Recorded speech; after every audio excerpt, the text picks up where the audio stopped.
हमारे क्लास में आप सभी बच्चों का स्वागत है। तो आज हम एनवायरनमेंट साइंस के 70 महत्वपूर्ण प्रश्न और उसके उत्तर लेकर आए हैं, क्योंकि हमारे यूनिवर्सिटी में 70 ऑब्जेक्टिव पूछा जाता है जो कि बहुत महत्वपूर्ण है। ये सभी प्रश्न आर्ट, साइंस और कॉमर्स सभी बच्चों के लिए। तो एनवायरनमेंट क्या है कि ये सभी बच्चों को ये सब्जेक्ट रखना सेकेंड सेमेस्टर में अनिवार्य है। 2025 से 29 सेशन वाले बच्चों के लिए जो सेकेंड सेमेस्टर में हैं, और 18 तारीख और 20 तारीख को ये एग्ज़ाम होने वाला है, आर्ट वाले बच्चों का एंड साइंस कॉमर्स वालों का।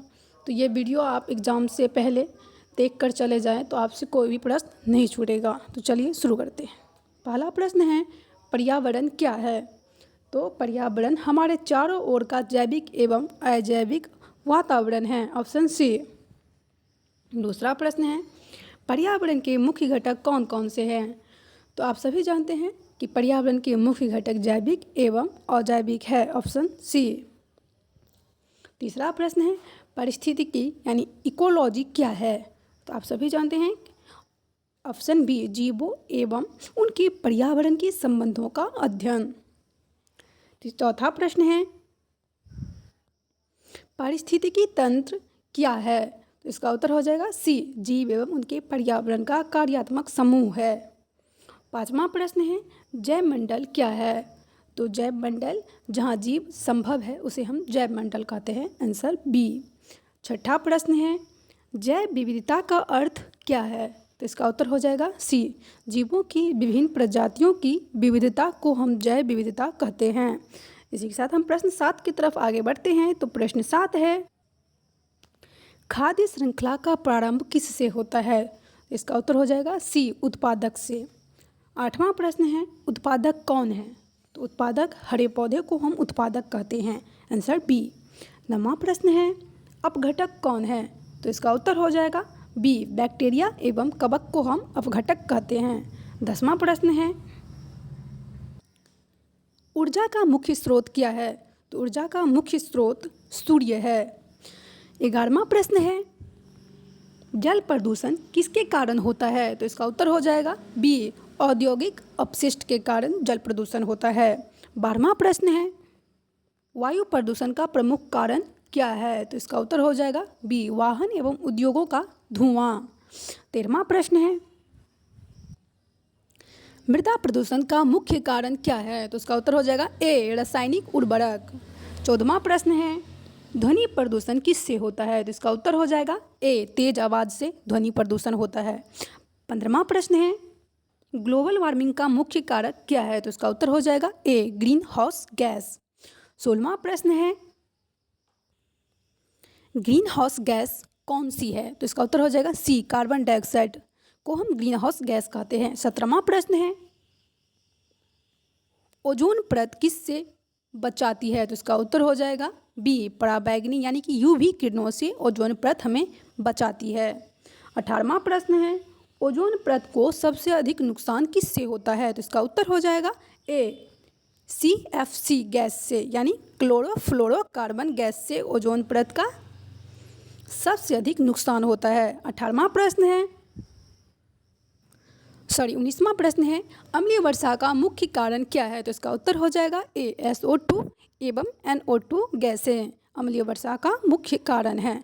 20वां प्रश्न है, जलवायु परिवर्तन का प्रमुख कारण क्या है? तो इसका उत्तर हो जाएगा ए, ग्रीन हाउस गैसों की वृद्धि। ग्रीन हाउस गैसों की वृद्धि जलवायु परिवर्तन का प्रमुख कारण है। 21वां प्रश्न है, वनों की कटाई से क्या होता है? तो इसका उत्तर हो जाएगा सी, जैव विविधता घटती है। वनों की कटाई से क्या होता है? जैव विविधता घटती है। 22वां प्रश्न है, वनीकरण का अर्थ क्या है? तो इसका उत्तर हो जाएगा बी, नए पेड़ लगाना वनीकरण का अर्थ है। 23वां प्रश्न है, वन्य जीव संरक्षण क्यों आवश्यक है? तो इसका उत्तर हो जाएगा बी, जैव विविधता बनाए रखने के लिए वन्य जीव संरक्षण आवश्यक है। तो 24वां प्रश्न है, राष्ट्रीय उद्यान किसके लिए बनाए जाते हैं? तो इसका उत्तर हो जाएगा सी, वन्य जीव एवं प्रकृति संरक्षण के लिए राष्ट्रीय उद्यान आवश्यक है। 25वां प्रश्न है, प्राकृतिक संसाधन क्या है? तो इसका उत्तर हो जाएगा बी, मानव द्वारा बनाए गए संसाधन को हम प्राकृतिक संसाधन कहते हैं। 26वां प्रश्न है, नवीकरणीय संसाधन कौन सा है? तो इसका उत्तर हो जाएगा सी, सौर ऊर्जा को हम नवीकरणीय संसाधन कहते हैं। 27 प्रश्न की तरफ आगे बढ़ते हैं। तो 27 प्रश्न है, अनवीकरणीय संसाधन कौन सा है? तो इसका उत्तर हो जाएगा सी, कोयला को हम अनवीकरणीय संसाधन कहते हैं। सौर ऊर्जा, जल ऊर्जा, पवन ऊर्जा ये नवीकरणीय संसाधन है, कोयला अनवीकरणीय संसाधन है। 28वां प्रश्न की तरफ आगे बढ़ते हैं। सौर ऊर्जा का स्रोत क्या है? तो उत्तर हो जाएगा बी, सूर्य। सूर्य सौर ऊर्जा का स्रोत है। 29वां प्रश्न की तरफ आगे बढ़ते हैं। पवन ऊर्जा किससे प्राप्त होती है? तो इसका उत्तर हो जाएगा बी, हवा से पवन ऊर्जा प्राप्त होती है। 30 नंबर प्रश्न है, जल विद्युत ऊर्जा किससे प्राप्त होती है? तो इसका उत्तर हो जाएगा बी, बहते जल से जल विद्युत ऊर्जा प्राप्त होती है। 31 नंबर प्रश्न है, बायोगैस किससे बनाई जाती है? तो इसका उत्तर हो जाएगा बी, गोबर एवं जैविक कचरे से। 32 नंबर प्रश्न है, 3R का सही क्रम क्या है? तो 3R का सही क्रम हो जाएगा option B, reduce, reuse, recycle. 33 number प्रश्न है, ठोस अपशिष्ट यानी सॉलिड वेस्ट क्या है? तो इसका उत्तर हो जाएगा बी, ठोस कचरा को हम ठोस अपशिष्ट कहते हैं। 34 नंबर प्रश्न है, ई कचरा यानी ई वेस्ट क्या है? तो इसका उत्तर हो जाएगा बी, इलेक्ट्रॉनिक उपकरणों का कचरा को हम ई कचरा कहते हैं। 34 नंबर प्रश्न है, 35 नंबर प्रश्न है, जैविक कचरा कौन सा है? तो इसका उत्तर हो जाएगा सी, सब्जियों के छिलके को हम जैविक कचरा कहते हैं। 36 नंबर प्रश्न है, कंपोस्टिंग का उद्देश्य क्या है? तो इसका उत्तर हो जाएगा बी, जैविक खाद बनाना कंपोस्टिंग का उद्देश्य है। 37 नंबर प्रश्न है, वर्षा जल संचयन का उद्देश्य क्या है? तो इसका उत्तर हो जाएगा जल का संग्रह करना, ऑप्शन बी। 38 नंबर प्रश्न है कि जल संरक्षण क्यों आवश्यक है? तो इसका उत्तर हो जाएगा ए, भविष्य के उपयोग के लिए जल संरक्षण आवश्यक है। 39 नंबर प्रश्न है, मृदा अपरदन का अर्थ क्या है? तो इसका उत्तर हो जाएगा बी, मिट्टी का कटाव मृदा अपरदन का अर्थ है। 40 नंबर प्रश्न है, मरुस्थलीकरण क्या है? तो इसका उत्तर हो जाएगा बी, भूमि का रेगिस्तान बनाना मरुस्थलीकरण है। 41 नंबर प्रश्न, कार्बन चक्र किस तत्व से संबंधित है? तो इसका उत्तर हो जाएगा बी, कार्बन से संबंधित है। कार्बन चक्र कार्बन से संबंधित है। 42 नंबर प्रश्न है, नाइट्रोजन चक्र किस तत्व से संबंधित है? तो इसका उत्तर हो जाएगा बी, नाइट्रोजन से। नाइट्रोजन चक्र नाइट्रोजन से संबंधित है। उसके बाद 43 नंबर प्रश्न है, जल चक्र का मुख्य स्रोत क्या है? तो इसका उत्तर हो जाएगा ए, सूर्य। जल चक्र का मुख्य स्रोत सूर्य है। 44 नंबर प्रश्न है, जनसंख्या विस्फोट का अर्थ क्या है? तो इसका उत्तर हो जाएगा बी, जनसंख्या में तीव्र वृद्धि। 45 नंबर प्रश्न है, सतत विकास का उद्देश्य क्या है? तो इसका उत्तर हो जाएगा बी, वर्तमान एवं भविष्य दोनों की आवश्यकताओं की पूर्ति को हम सतत विकास कहते हैं। वर्तमान एवं भविष्य दोनों की आवश्यकताओं की पूर्ति को हम सतत विकास कहते हैं। 46 नंबर प्रश्न है, कार्बन फुटप्रिंट किससे संबंधित है? इसका उत्तर हो जाएगा ऑप्शन ए, CO2 उत्सर्जन कार्बन फुटप्रिंट से संबंधित है। 47 नंबर प्रश्न है, पर्यावरण संरक्षण अधिनियम किस वर्ष लागू हुआ था? तो आप सभी को पता है कि ये 1986 में पर्यावरण संरक्षण अधिनियम लागू हुआ था, 1986 में, 1986 में। 48 नंबर प्रश्न है, पृथ्वी दिवस कब मनाया जाता है? तो आप सभी को पता है कि पृथ्वी दिवस 22 अप्रैल को मनाया जाता है, विश्व पृथ्वी दिवस। 49 नंबर प्रश्न है, विश्व पर्यावरण दिवस कब मनाया जाता है? तो विश्व पर्यावरण दिवस कब मनाया जाता है? तो आप सभी जानते हैं कि 5 जून को विश्व पर्यावरण दिवस मनाया जाता है। 50 नंबर प्रश्न है, विश्व जल दिवस कब मनाया जाता है? ये बहुत महत्वपूर्ण ये है कि दिवस, ये विश्व जल दिवस, विश्व पर्यावरण जल दिवस, विश्व जल दिवस, ये सब बहुत महत्वपूर्ण है। तो विश्व जल दिवस 22 मार्च को मनाया जाता है, 22 मार्च को। और क्या मनाया जाता है? तो आप सभी जानते हैं कि बिहार दिवस भी 22 मार्च को मनाया जाता है। इसी के साथ हम प्रश्न 51 की तरफ आगे बढ़ते हैं। तो प्रश्न 51 है, विश्व वन दिवस कब मनाया जाता है? ये भी बहुत महत्वपूर्ण है। विश्व वन दिवस तो ये मनाया जाता है 21 मार्च को। 21 मार्च को क्या मनाया जाता है? विश्व वन दिवस। 52 प्रश्न है, अंतर्राष्ट्रीय जैव विविधता दिवस कब मनाया जाता है? ये बहुत महत्वपूर्ण है। अंतर्राष्ट्रीय जैव विविधता दिवस तो ये मनाया जाता है 22 मई को। और आप सभी से एक प्रश्न है कि अंतर्राष्ट्रीय महिला दिवस कब मनाया जाता है? तो आप लोगों को अगर पता है तो कमेंट बॉक्स में कमेंट कर देना सही उत्तर। 53 प्रश्न है, विश्व ओजोन दिवस कब मनाया जाता है? ये भी बहुत महत्वपूर्ण है। तो ये 16 सितंबर को मनाया जाता है। विश्व ओजोन दिवस कब मनाया जाता है? तो 16 सितंबर को। बहुत महत्वपूर्ण है, इसको अच्छे से याद करना है आपको। उसके बाद 54 प्रश्न है, रामसर संधि यानी रामसर कन्वेंशन किससे संबंधित है? तो इसका उत्तर हो जाएगा बी, आर्द्र भूमि से संबंधित है, यानी वेटलैंड संरक्षण से संबंधित है रामसर संधि। 55 प्रश्न है, CFC का पूरा नाम क्या है? तो CFC का पूरा नाम तो आप सभी को पता ही है, क्लोरोफ्लोरोकार्बन। CFC का पूरा नाम क्या है? क्लोरोफ्लोरोकार्बन, जो कि रक्षा करती है पराबैंगनी किरण को आने से। उसके बाद 56 नंबर प्रश्न है, CO2 का पूरा नाम क्या है? तो इसका उत्तर हो जाएगा बी, कार्बन डाइऑक्साइड। CO2 का पूरा नाम क्या है? Carbon dioxide. 57 नंबर प्रश्न है, WHO का पूरा नाम क्या है? तो इसका उत्तर हो जाएगा ए, वर्ल्ड हेल्थ ऑर्गेनाइजेशन। तो WHO का पूरा नाम क्या है? आप सभी को पता है, आंसर ए होगा। 58 नंबर प्रश्न है, UNEP का पूरा नाम क्या है? तो UNEP का पूरा नाम क्या है? आप सभी को पता है, United Nations Environment Programme. Option A सही होगा। 59 नंबर प्रश्न है,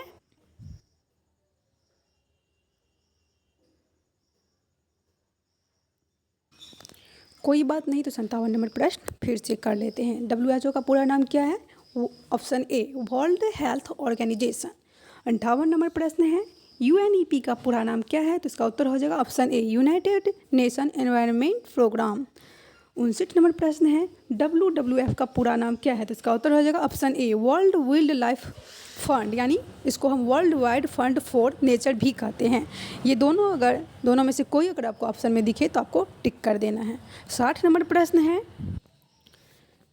IUCN का पूरा नाम क्या है? तो इसका उत्तर हो जाएगा ऑप्शन ए, IUCN का पूरा नाम है international union for conservation of nature. Option A, IUCN का पूरा नाम है। इसी के साथ 61 नंबर प्रश्न है, चिपको आंदोलन किससे संबंधित है? तो चिपको आंदोलन किससे संबंधित है? बी, ऑप्शन बी, वन संरक्षण से। 62 नंबर प्रश्न है, चिपको आंदोलन का प्रमुख उद्देश्य क्या था? तो इसका आंसर हो जाएगा ऑप्शन ए, पेड़ों की कटाई रोकना। चिपको आंदोलन का प्रमुख उद्देश्य क्या था? पेड़ों की कटाई रोकना। 63 नंबर प्रश्न है, 63 नंबर प्रश्न है, साइलेंट वैली आंदोलन किस राज्य से संबंधित है? तो इसका उत्तर हो जाएगा ऑप्शन सी, केरल से संबंधित है साइलेंट वैली आंदोलन। 64 नंबर प्रश्न है, पर्यावरण संरक्षण का सबसे सरल उपाय क्या है? तो पर्यावरण संरक्षण का सबसे सरल उपाय है अधिक पेड़ लगाना। अब जितना अधिक से अधिक पेड़ लगाएंगे पर्यावरण का संरक्षण उतना अच्छा होगा। 65 नंबर प्रश्न है, प्लास्टिक प्रदूषण कम करने का सबसे अच्छा उपाय क्या है? तो इसका उत्तर हो जाएगा option B, single use plastic का उपयोग कम करना। इसी के साथ प्रश्न नंबर 66 है, निम्न में से कौन सी ग्रीन हाउस गैस नहीं है? तो इसका उत्तर हो जाएगा option C, nitrogen green house gas नहीं है। बाकी carbon dioxide, methane, nitrous oxide, ये सभी ग्रीन हाउस गैस है। 67 प्रश्न है, 67 नंबर, निम्न में से कौन सा जीव अपघटक है? तो इसका उत्तर हो जाएगा ऑप्शन सी, कवक। क्या है? फंगी। जीव अपघटक है, फंगी क्या है? यानी कि कवक अपघटक है, ऑप्शन सी। 68 नंबर प्रश्न है, जैव विविधता का सबसे बड़ा लाभ क्या है? तो इसका उत्तर हो जाएगा ऑप्शन ए, पर्यावरणीय संतुलन बनाए रखना। जैव विविधता का सबसे बड़ा लाभ है पर्यावरणीय संतुलन बनाए रखना। इसी के साथ प्रश्न 69 है, पर्यावरण संरक्षण की जिम्मेदारी किसकी है? तो इसका उत्तर हो जाएगा ऑप्शन सी, प्रत्येक नागरिक की। पर्यावरण संरक्षण की जिम्मेदारी किसकी होती है? तो सभी नागरिकों की होती है, ऑप्शन सी। 70 नंबर प्रश्न है, गो ग्रीन का मुख्य उद्देश्य क्या है? तो इसका उत्तर हो जाएगा बी, पर्यावरण की रक्षा करना और हरियाली बढ़ाना गो ग्रीन का मुख्य उद्देश्य है। गो ग्रीन का मुख्य उद्देश्य क्या है? पर्यावरण की रक्षा करना और हरियाली बढ़ाना। इसी के साथ हम 70 प्रश्न आप लोगों को बोले थे कि हम कवर करा देंगे, तो 70 प्रश्न आपको हम एनवायरनमेंट साइंस का कवर करा दिए हैं, जो कि आर्ट्स, साइंस और कॉमर्स सभी बच्चों के लिए काफ़ी महत्वपूर्ण होने वाला है। ये 70 प्रश्न में से आपको जो यूनिवर्सिटी लेता है 70 ऑब्जेक्टिव पूछता है। इस 70 में से आपको घुमा फिरा के यही 70 देखने को मिलेगा, इसलिए इस वीडियो को 2-3 बार अच्छे से देख लीजिएगा, क्योंकि इसी वीडियो से आपका 70 के 70 प्रश्न आएगा। उसके बाद क्या है कि ये जो सेकेंड सेमेस्टर है ना, इसमें एनवायरनमेंटल साइंस और सभी बच्चों के लिए ये सब्जेक्ट रखना आवश्यक हो गया है, जो कि सेकेंड सेमेस्टर में जो बच्चे हैं। तो इसलिए आप लोगों के लिए ये क्लास बहुत महत्वपूर्ण है। जो भी बच्चे सेशन 2025 से 29 के हैं और सेकेंड सेमेस्टर में हैं, तो इनके लिए ये क्लास बहुत ही महत्वपूर्ण होने वाला है। इसलिए इस वीडियो को एग्ज़ाम हॉल जाने से पहले अच्छे से एक बार देख लीजिएगा, तो आपको एनवायरनमेंटल साइंस का कोई भी प्रश्न नहीं छूटेगा। इसमें क्या होता है कि आपका सब्जेक्टिव टाइप का क्वेश्चन नहीं पूछा जाता है, सिर्फ ऑब्जेक्टिव टाइप का क्वेश्चन पूछा जाता है, जो कि 70 क्वेश्चन पूछा जाएगा और प्रति एक नंबर का होता है। तो आपको 70 को 70 सही करेंगे तो आपको 70 नंबर मिलेगा। और उसके बाद आप सभी जानते हैं कि 32 से 0.5 कम, यानी कि 31.5 नंबर लाना रहता है पास करने के लिए। तो आप सभी को 31.5 लाना है। अगर उससे कम हो गया तो आप प्रमोट हो जाएंगे। इसको ध्यान में रखना है। धन्यवाद।